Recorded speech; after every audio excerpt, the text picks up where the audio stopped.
Hi, my name is Dawn Whitcomb, and I am going to read chapter 1 from Tom Zuba's book, Permission to Mourn, A New Way to Do Grief. The reason I chose chapter 1 was because it spoke so deeply to me and my healing journey and mourning journey for my 18-year-old son Dylan, who took his own life on November 6th of 2015.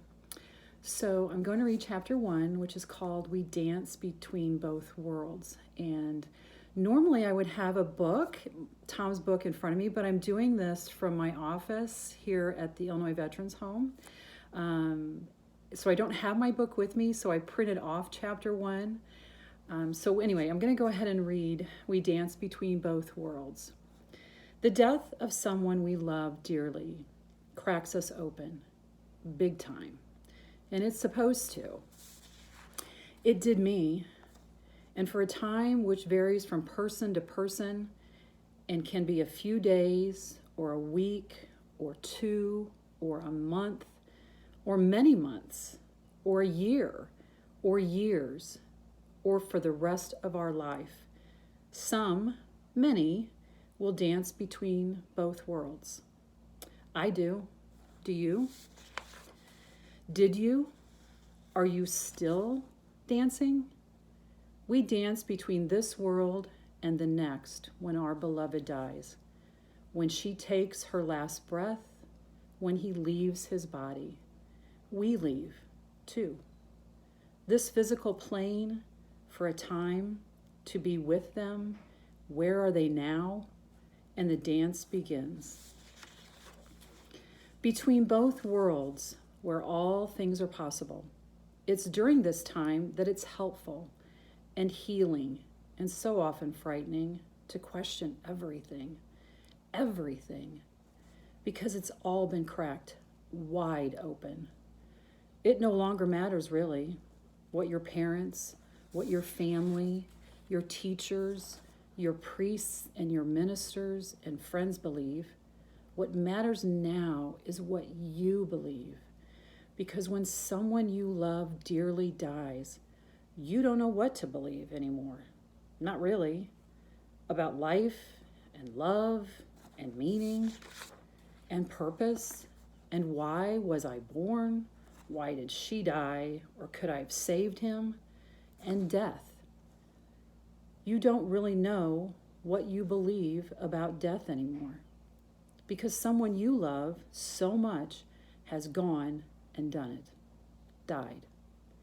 So you question everything you once held true about and what you once held true about death.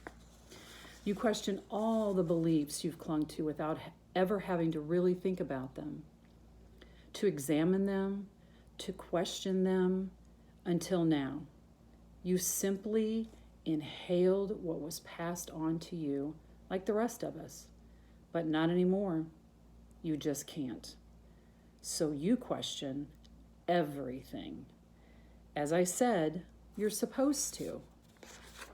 Is there a God? If there is, what is he, she, it, they? And if there is a God, what did he, she, it, they have to do with the death of this person I love? So much. And do we still exist after we die in some form or another? And is there a heaven? And there is, and if there is, what is it? And where is it? And does everyone go there or just some people? And are they still aware of us here on earth? And if they are, can they communicate with us? And we with them? So many questions that need to be answered. If your goal is to make peace with life, with your life, it's important to dance back and forth until all the questions are answered. No matter how long it takes, ask and answer. Ask and answer until the answers that find you create peace for you. This will not be easy because there are so many forces that want to pull you back here to be just like them. They want you to go back to the way you were before. But you're different now. Someone you love dearly has died, and you've been cracked open big time. So you dance back and forth between both worlds. So this chapter really resonated with me for a few reasons too. Like I said, where it talks about, what we believe, and as far as what we're told to believe.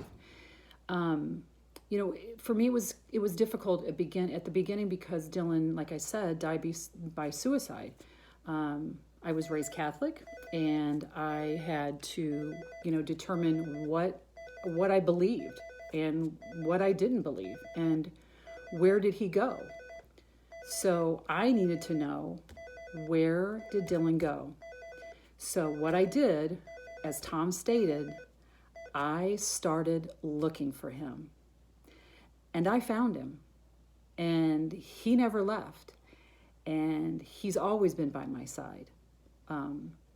No matter where I go, what I do, he's always leaving me some sort of sign. So that was the reason I chose this chapter. It was the very first chapter, of course, that I read, because it is chapter 1 in the book, when I found Tom and his book. And it just grabbed me. I knew this was where I needed to be. So anyway, I'm glad I could read it for you. And I want everybody to have a blessed day and know that we don't walk this journey alone. Thank you.